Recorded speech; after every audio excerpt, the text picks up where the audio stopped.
turns the tables on Mayor Lancaster, and the daughters are out of the closet, and Stephanie continues to make enemies. And stay tuned, guys. We have a special guest on tonight's after show. It is Essence Atkins. You're tuned in to AfterBuzz TV, the ESPN of TV talk. Now, let the buzz begin. Yes, we is lit up in here, guys. I am so excited to be back this week, guys. We have a lot to talk about, and guess what? We have a special guest. It is Essence Atkins, and I'm going to introduce her later.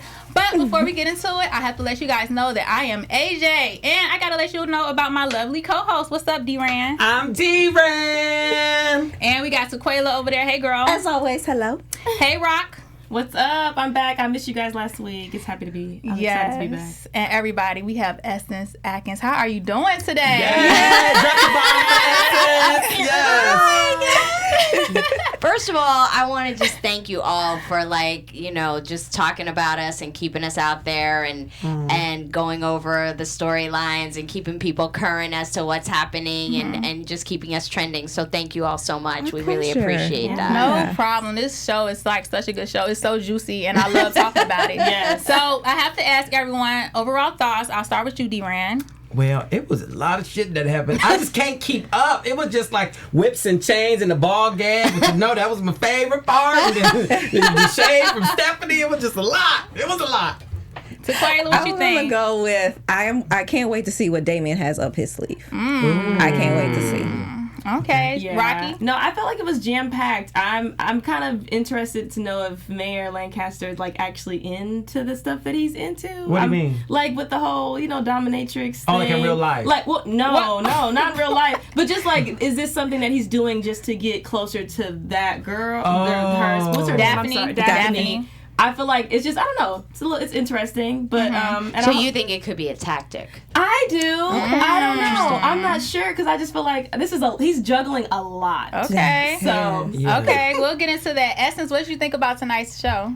Well, I'm like you guys, so, I'm not sure if you're aware, but when I watch it, it's the first time you guys are all seeing it. I've read the script, obviously, and we have table reads as we're shooting it.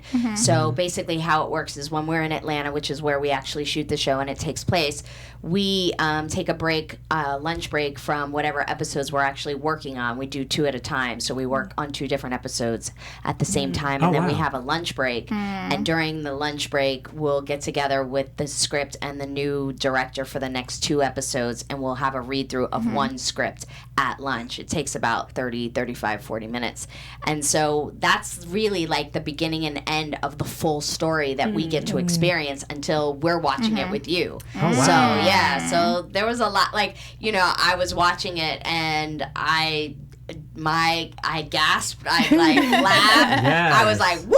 I mean, I'm reacting very vocally, and I know what's happening, and I know what's coming. So it's really fun and interesting to watch it as a spectator, right? Because there's pieces of it I remember doing, but still, I wasn't there when Stephanie and Brian shot their scene with Greg Peters coming in, all of that. So I'm like, After it just got busy too. Right. So I mean, we can go ahead and get into your character, Amara. So I have to ask you. So basically, Amara stole Stephanie's man, Titus, but then cheated on Titus or messed around with Damien. So did Amara really want Titus in the first place? Because it seemed like Amara's just.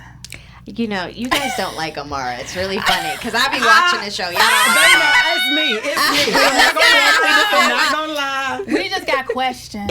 Okay, so here's what I can tell you based on, when a creator makes a show, they do what's called a Bible. So they create kind of like the backstory and also like the trajectory of where they want the characters to go. And part of the Bible that I can share with you is that Stephanie and Titus were on a break. Okay. So Amara and Stephanie were sisters in college. She was a big sister to Amara. They are sorority sisters, and they went to Spelman together. Stephanie is a little bit older, and basically Amara was kind of like her shadow.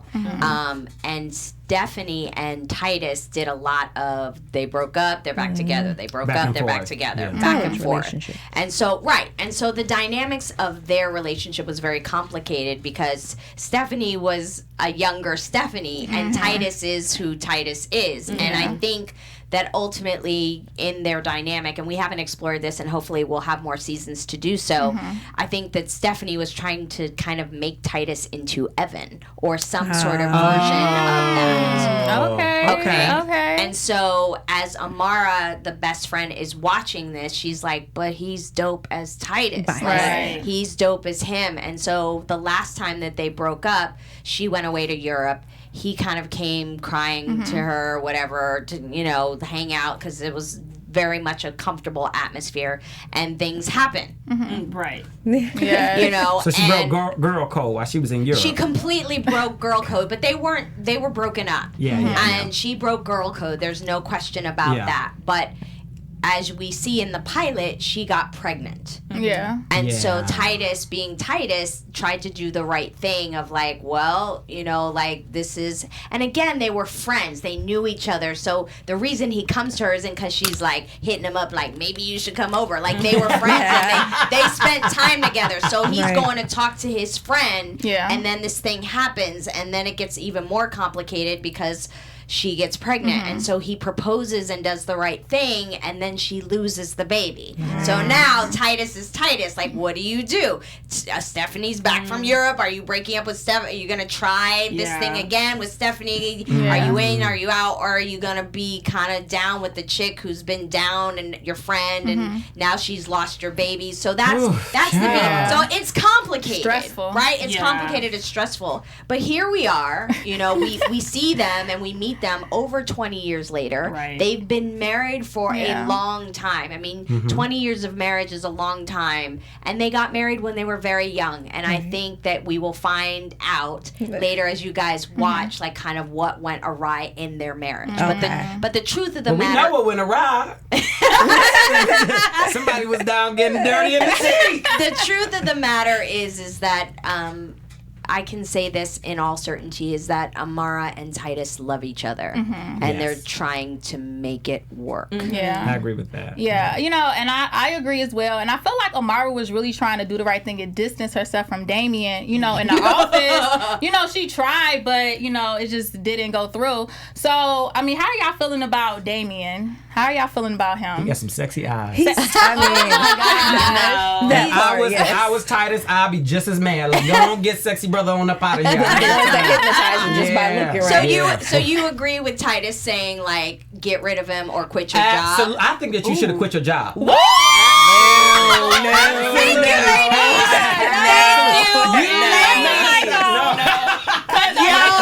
Wait, as the only brother in here, let me just explain. Cut the mic off. No, the thing is, it was an indiscretion that happened, right? Yes. On your, and I say you as the character, of course. Okay, as the character. And my thing is, he's back in you guys' life. Now, are you willing to risk, and you know how your husband feels, are you willing to risk all your marriage for your career? That's the thing I didn't understand. To me, it was a no-brainer. It was like a no-brainer. But why you are in no position to dictate if you should stay or go because you caused this indiscretion in our marriage. But she ran away. They started a whole new life together. Yeah, they started a whole new life. They went back to the place where the drama was at. No, he's not there. He's the one that traveled. He was supposed to be in Birmingham still. Stephanie's the one that's hired him to do a job. Yes. And they've completely changed their whole life together. Like, if anything, he needs to go. But at the same time, like, that's a complicated situation. So if I were Titus, I'd be like, look, I trust you. We've moved past this.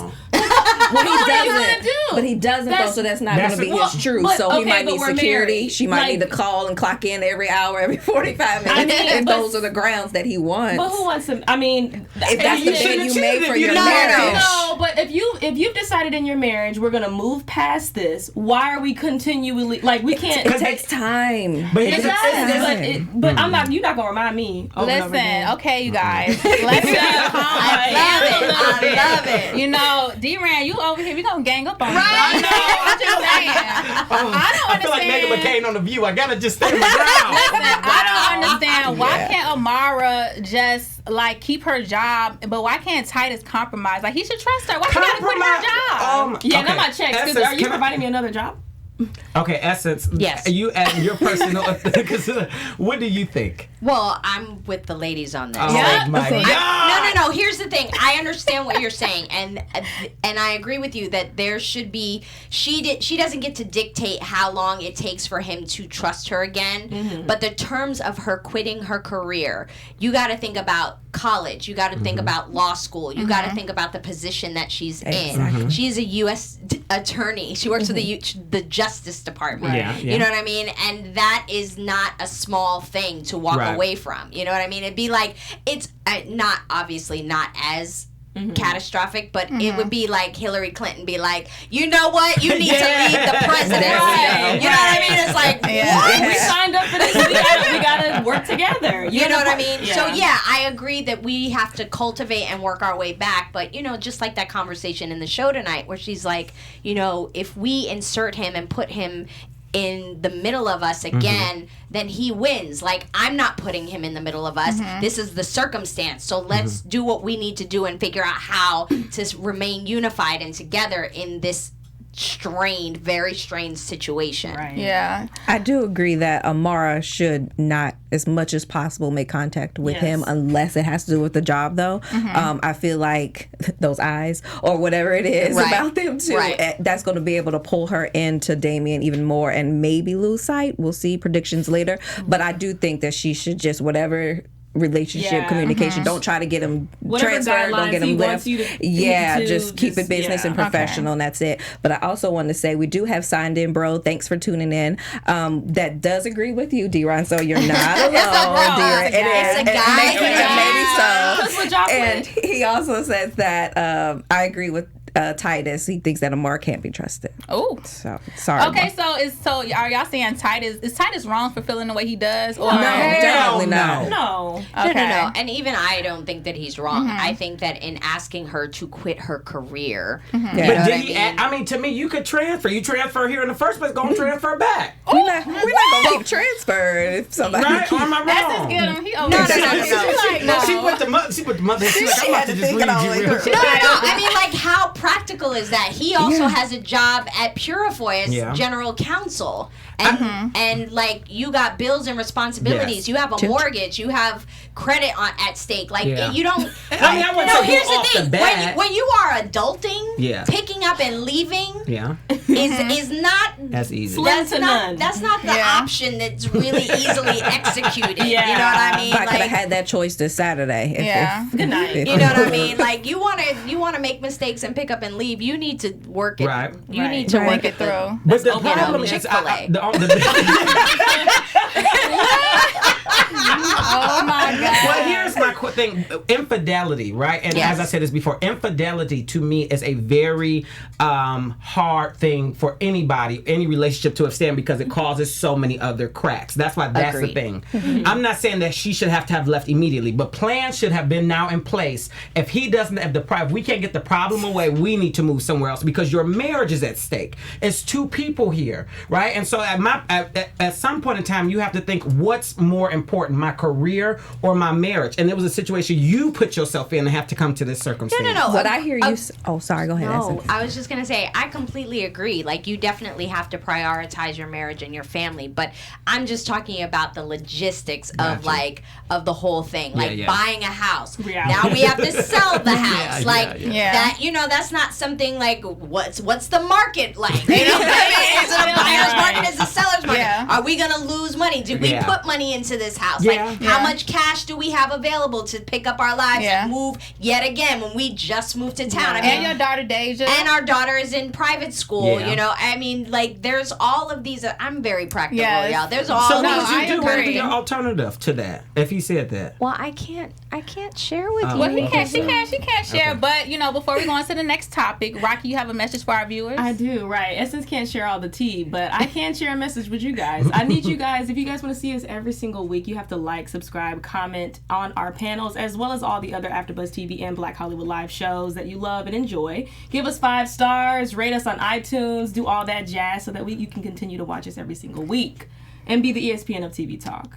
Thank you so much. We really do appreciate you guys. And thank you so much for hopping to the live chat. Let us know you have any questions for Essence. We will ask them. Not any questions. Oh, well, not. Let's keep it real. I'm not answering any questions. Right. Not any questions, but logical, reasonable, respectful. I cannot right now. Okay, so no, but let's go on. Let's move on into Bella. Now, I got to say, Bella is good. You know, she got Football Bae wrapped around her little finger, okay? The black man wrapped around. You know, how are we feeling about Bella and Football Bae? Because now he want to put the mayor out there on TV and show the fight. You know, honestly, it again, with infidelity, it should have been cut off a long time ago. I don't know why it has to come to this extent, and why Football Bae is like, is he like stupid? Yeah, he dumb. He dumb. Is he slow? Yeah, he dumb. So you're just, I can't believe he got over on me. I'm gonna put this on my show. The mayor. Like, you think that you're not going to have any type of reaction? I'm just confused by his chain of events in his character. But my thing is, he said, I want to get back. Like, his motive is, like, I want to expose him. I want to do bad. Like, your girl was over here getting her back cracked while he was in the room. And what you, like, but he doesn't. She's lying to him, so he's naive. Bella got that good, because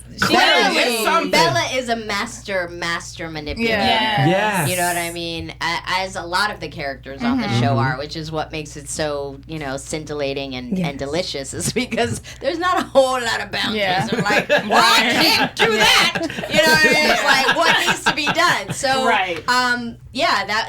that the way that she wove that story and, you know, her tactics in terms of, like, getting what she wants. And, you know, if you were to look at somebody who's, like, a narcissist, it would definitely be, like, Bella's in that category. Because she's always trying to figure out how to further her own agenda. Like, he got beat up, and you over here like, let me just stick this thing in my breast and then go show him later. Like, your boyfriend just got his ribs cracked trying to defend you, girl. Like, it was crazy. Right now, she's definitely the most ambitious person. Oh, Bella, for sure. I mean, I think they all have their own, you know, motive that they're thing that they're trying to get to, but at the same, like, Bella's anything, anytime, anywhere, anybody, like Slaughter Gang. I'm gonna just say this: just you wait. She gonna get what's coming from her.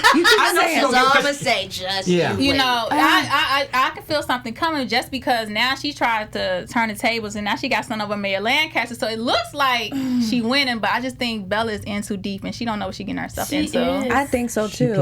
I think so. Erica changed my mind last week. I don't think Bella's. I think she's gonna make it through season 1 now. At first I was like, she's not gonna make it through season 1. She got too many things. So Erica, me. I didn't think she was gonna make it through season 1. I didn't either. So Erica has changed my mind on that, but I still feel like she's just in too deep. She thinks that Roderick is behind her. I don't think he has enough pull, or the two of them together still have enough pull to match anything the mayor can come against or can set up for her. I just think she's in too deep. First of all, the mayor then laid off her boyfriend, so I mean, you got fired. So after I come home and everything is dismissed, I'm laying low. I'm gonna play my role and I'm gonna be okay. Literally said she got that house furnished real quick. But I was like, I mean, but.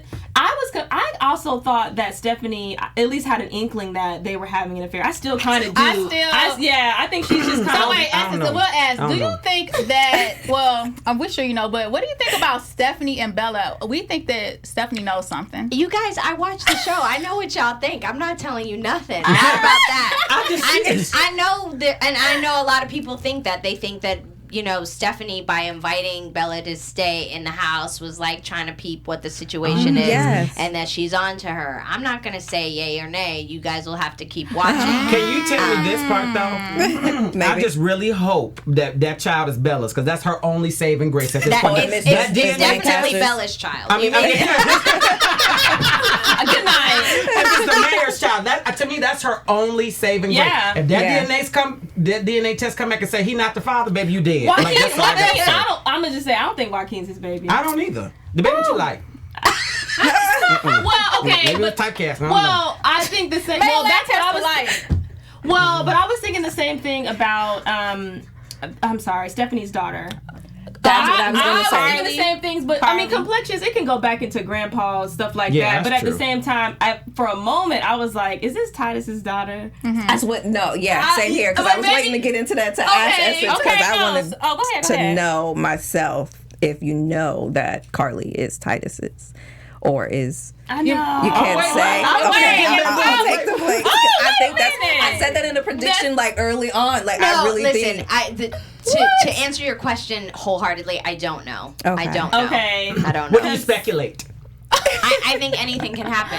Allegedly. And here's the thing, part of the reason that we watch the show and do these things is so that we can get a second season. I mean, at the end of the day, in the same way that you guys need people to subscribe and like and talk and tweet and all that stuff, we do too. Nothing is guaranteed. The marketplace itself is saturated with content and choices. So again, to everyone that is telling people to watch Ambitions, that tweets with us, that repeats, some of their puts the gifts up that they love and all that. That means the world to us as the creators and the creative people of the show, but it actually really helps. All of those things help guarantee us coming back and being able to tell further stories. So absolutely. No, that's so true. And so wait, let's just go ahead and get into the daughters.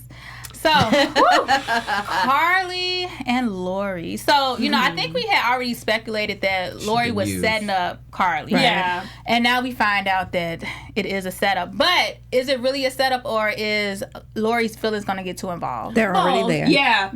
Lori likes her for sure. I think she'll probably end up doing what her mom wants her to do, but at the same time, I think she'll get caught up by Carly, and then it'll.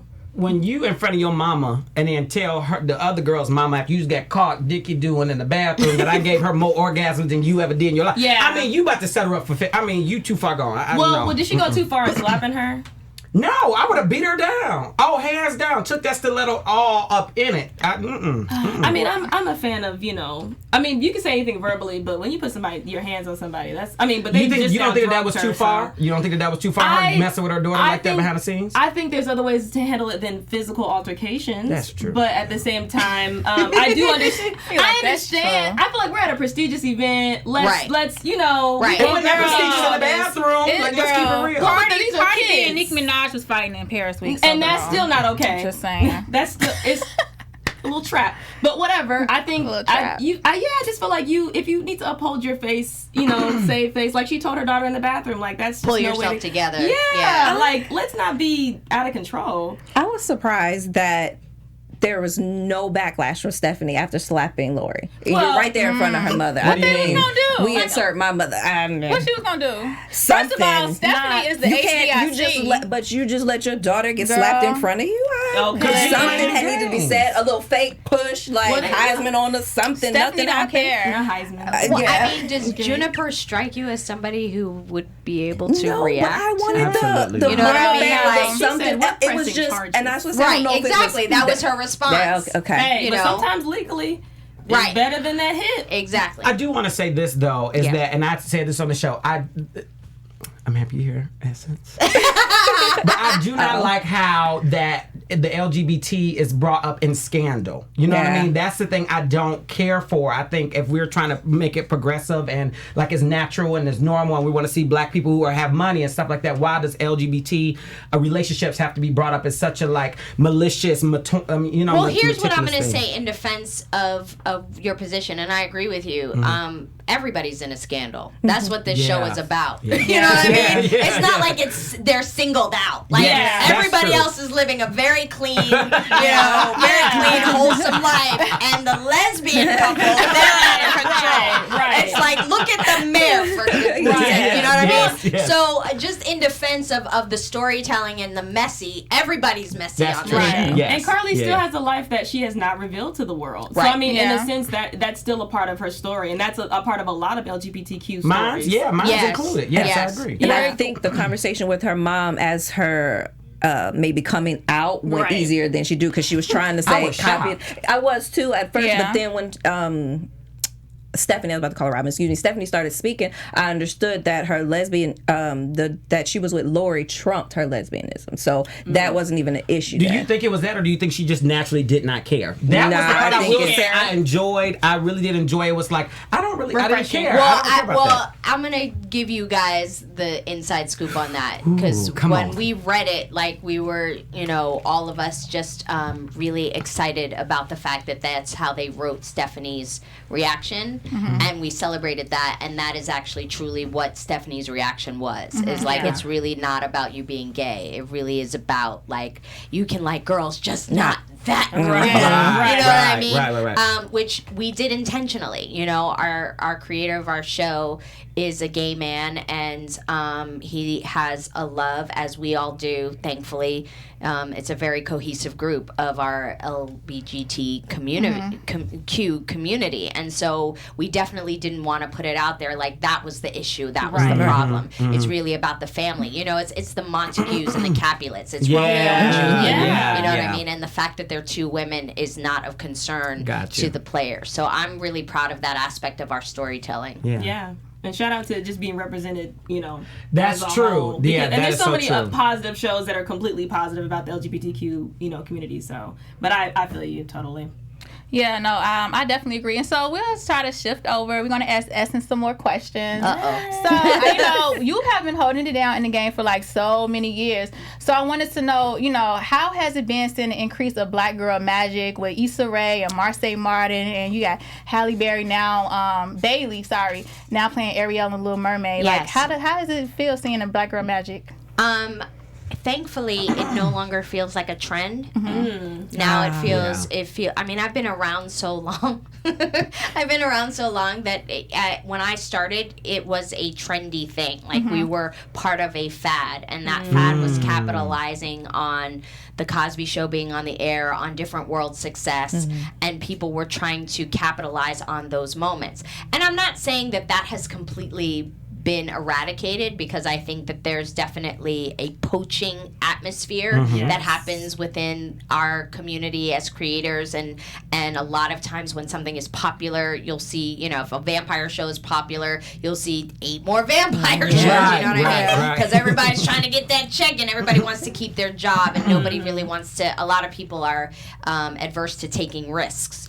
But what I think has happened in the years that I've been in this business that I'm really excited about is that the platforms, they are so prolific, and the opportunities to tell stories yourself, even without being given a traditional distribution, can still lead to, like in the case of an Issa Rae, it can still lead to you doing your own thing, amassing your own following, amassing your own success, and then having someone else poach it, but have to pay you to poach it. You know what I mean? So that's a thing that I'm really excited about. And again, with all of the possible streaming sensations and distribution possibilities, like, we really can tell an array of stories. There's kind of a something and somewhere for every story to kind of have an opportunity to be told, and then you succeed in excellence or you fail. You know what I mean? Yeah. Absolutely. My question, since you bring up the array of distribution platforms and stuff like that, how do you think that has affected the industry? Well, I think that it's made it more difficult for people to find stuff, and especially because things are so often, particularly on network television. I mean, it's kind of much more, what was I going to say, like a dog-eat-dog kind of situation. It's really, they're very quick to pull the plug, on stuff instead of giving it a chance. Like, case in point, years ago, I don't know if you guys know this, but like, when they first did the show Seinfeld, like it never got on air. Like it tested and whatever, and it never was supposed to be on the schedule. And then the executives were sitting around having a conversation, and they were you know, doing those like group meetings where everybody does push-ups and walks over coals. I don't know. This is just my imagination, but it's one of those things where everybody like the question was, you know, what show that we didn't pick up would you have liked to have seen or given a chance? And everybody kind of said Seinfeld. Wow. But it wasn't initially ever going to make it on the air. And so you can miss out on tremendous things and opportunities and shows if you don't give them a chance to grow. But because of the bottom line, oftentimes you don't get that chance. So that's why, you know, the ground root support of viewership is really what counts. I mean, you guys still, the viewers really still do have the power to change things and change the trajectory of shows. I mean, you know, Brooklyn 911 got, you know, a whole new life on a whole new network because of the fanfare and the support of the fans. Yeah, so, commitment. Yeah. Sure, yeah. And even reboots like Gossip Girl. Right. Coming out right back. You guys can make a difference. Absolutely. Yeah. I have a semi-personal question. Okay. What are your guilty pleasures in life, if you have any? Ooh. My guilty, I don't really have them. You know, at this point in my life, like I really do things that make me feel good, and the things that make me feel good also are good for me. Amen. Come on. Yeah. You know what I mean? So I'm very, I'm ferocious about those things. I would say like, it's the hardest thing for me these days is living a public life and still maintaining my privacy. Because again, when I started, you know, I hate saying this, but like, but you know, back in my Exactly. when I started in this business, there was this directive that was given to actors that like you needed to maintain a certain mystique. You needed to maintain, like that was the position that you were taught by your managers, by your agents, and that was just like you to create. Also, just the opportunity to be able to kind of be malleable and move into different characters. The best thing was to remain kind of a mystery to people so that they didn't see you as just one thing. You know what I mean? And so now it's like we are just broadcasting so many aspects of our lives for consumerism, but it also, the tables have turned in that it's now also an asset to be popular. You know what I mean? And people will look at your popularity and sometimes hire you based on it. So it's really changed, like social media and likes and all of that has really changed the atmosphere. But I was reticent. Like I didn't get on social media until maybe 4 years ago. Like, and I'm still like, if you were to follow me on Instagram, you'd be like, girl, you only got 300 posts. You've been on here for hours. But I'm really like, if I do it specifically. I do it to support something I'm on or something a friend of mine is on, or, you know, a genuine moment that I think is worthy of sharing. But, you know, there are quality. There versus quantity. But, you know, that doesn't necessarily translate into growing your popularity. Like I watch people post literally all day, every day, and their followings continue to grow. And I'm like, I don't get what's so compelling about your sandwich, but okay. Okay. Not the sandwich though. Your longevity, The though. crust was cut off. Your longevity in this career. What do you attribute that to? Kindness. Yes. Kindness. I mean, I'm talented, yes, and I have continued to work on myself and work on my craft, and to be polite, show up on time, be prepared, not cause problems, still have an integrity about the character and the story that I'm trying to tell. But ultimately, like a lot of the repeat business that has happened to me over the course of my career, particularly in the last 15 years, I think that's based on kindness. I think people want to be in the trenches with me when it's 2 a.m. and we have to get this shot and we've been working 14, 15, 16 hours.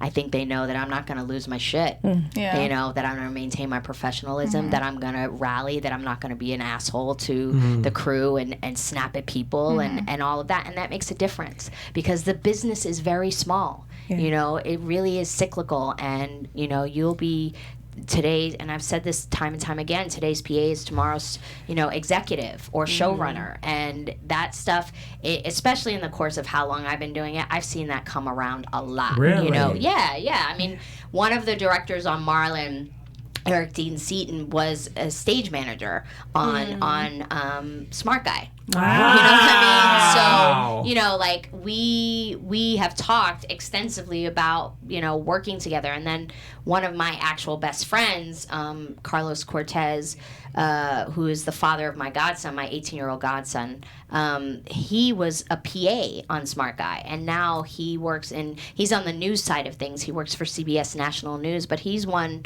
more Emmys than most people ever will for photojournalism. So you know what I'm saying? Yeah, like you can't get myopic and start dismissing people based on like their position, because their position is temporary. What is true is that we are human, and there is potential in all of us. So you got to be careful who you shit on. Yeah. Come on. Pass the bucket. That's an ambition quote. There we go. Yeah. I had a question. A few years back, you did an interview where you embraced your flaws and your imperfections. So I wanted to know, what message do you have for ladies that deal with low self-esteem, especially in this day and age with like social media and all this stuff? You know, I think it's important to kind of cultivate a self-love that isn't dependent upon other people's approval, other people's accolades, other people's attention. I think you really and it's not easy, you know, it's not easy to kind of shut the world out and decide that you get to determine and dictate your worth. You know what I mean? And you get to determine and dictate your value. I have a 7-year-old, and I'm constantly telling him, like, at the end of the day, Varo, you know, mommy and daddy love you, but at the end of the day, my hope and prayer is that you make choices that make you proud of yourself. You know what I mean? Like, you get to be the arbiter of your success. You know, and he'll look at me blank stare because he doesn't know what arbiter means. But the point is that I'm trying to get him to understand that really you can't, once it's outside of you, it really is outside of your control, because all you have control over is yourself. Yeah. Can you adopt me? You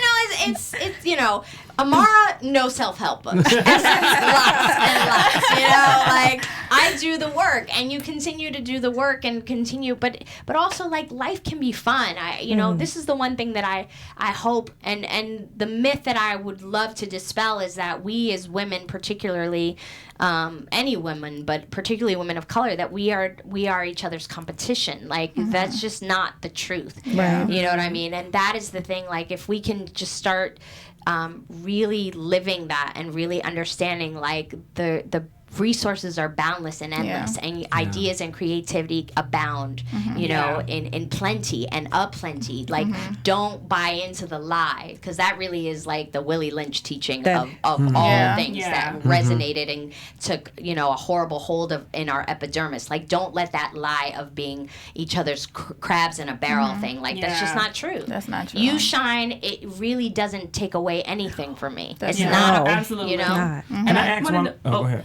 I just want to know, what's a memory in your acting career that you often refer back to? What kind of memory do you mean? Like anything, a working memory? It could be a working memory, just anything in your acting career that was, like, super supreme in your life that you just think about from time to time. You know, I had, and I'm very grateful that I got to see, what is it? It was something of Passage. Oh gosh, this is terrible that it's like slipped my mind. But I got to see a play with Felicia Rashad, and that was the first job I ever did.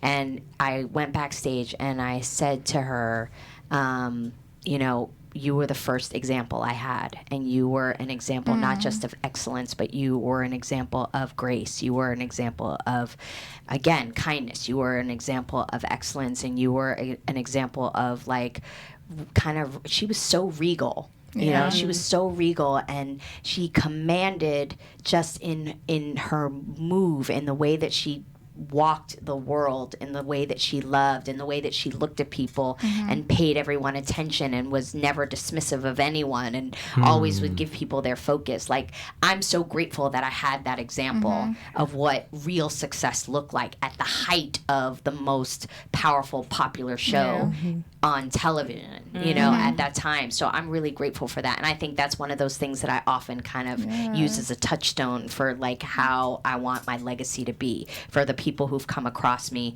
whether they be other actors or crew or executives. Like, that is the residue that I leave behind. Yes. I feel it. That's accurate. I feel it now. I know we have to wrap up, but I just want to tell you that so many people, when I ask about you, like, because I knew you were coming on the show, they say that how kind you are. And so that is your legacy. And how you have set out to do that, you have already done that. Yeah. Oh, thank you. Thank you. So nice. Yes, no, really, so we can see it, like the energy is like, I can feel it. Yeah, I know. So, yeah, thank you so much, though, Essence. We really do appreciate you coming to chat with us. Well, and before we wrap up, where can we find you at on social media? Oh, okay, so I'm at Essence Says on Instagram, and the same thing. I think one of them has an underscore. I can't remember, but it'll come up on Twitter as well. And then I'm on Facebook. But, we live tweet when I didn't do it tonight because I was on my way here, but we live tweet with the show every week. We love to, again, retweet people and interact with you and comment and, hear what you think. Your opinions matter. You matter. Your voices matter. We matter. Black lives matter. All lives matter. So definitely know that there is power. You are not inoculated. You know what I mean? The things that you do leave an imprint in the world, even if they're small. So make sure you make a conscious choice about what that imprint is. Yes. Everything with purpose. Thank you. Good. Wow. We need it. I love that. Now y'all can go back to hating Amara. I'm like a warming little calming energy. Like, I'm not like, just like, Essence. You just want to hear it talk. Just talk. Right. And this interview, we can't get into it now, but look at the interview where she talks about how you got your name, how your dad named you. I know we can't get into it, but watch the interview. Yes. Okay, so Rocky, where can we find you at? Yes, you can find me on all social media at Raquel Harris TV. Taquaila? At Taquaila_I am. Deeran Anderson. Everybody follow me on Instagram at Crimson Pearl, and we will see you guys next week. See you next week. Thank you for watching. Yay. Our founder, Keven Undergaro, and me, Maria Menounos, would like to thank you for tuning in to AfterBuzz TV. Remember, we're not just the first, we're the biggest in the world, and we're the only destination for all your favorite TV shows. Whatever you crave, we've got it. So go to AfterBuzzTV.com and check out our lineup. Buzz you later. The views expressed herein are those of the hosts only and do not necessarily reflect the views of AfterBuzz TV or its owners or principals.